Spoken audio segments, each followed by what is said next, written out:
लग्न बघायची त्यांची खूप इच्छा होती. म्हणायच्या माझ्या मुलीच्या लग्नात मी नथ घालून मिरवणार आहे. अजूनही वेळ गेलेली नाही. लग्नाच्या वेळी सोन्याची नथ करून व्हायची. चला चला जिलेबीचा नैवेद्य दाखवायचं. चला विहिरीवर चला चला चला. दरवर्षी डोळ्यात कुंकू घालतो मला कुडमुड्या. नथ व्हा म्हणे म्हणजे घरी न्यायला बरी. अगं बाई आता जिलबी पण नाही. 2 बारशी उरकायचे आहेत. त्याच्यानंतर लग्न आहे. चला पण आपल्या श्राद्धाचा मुहूर्त टळायला नको. या या या या या ठेव ठेव ठेव तिकडे ठेवा. हा बस. हळद कुंकू टाका. इथं पाय घसरून पडल्या हो दुर्गा मावशी. अख्खा गाव बाहेर काढण्याचा प्रयत्न करत होता पण जाफराबादी म्हशीसारखी फिगर पण मनानं प्रेमळ होत्या हो दुर्गा मावशी. परमेश्वरा दुर्गा मावशीच्या आत्म्यात शांती दे.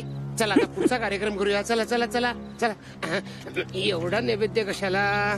दुर्गा मावशीला डायबिटीज व्हायचं.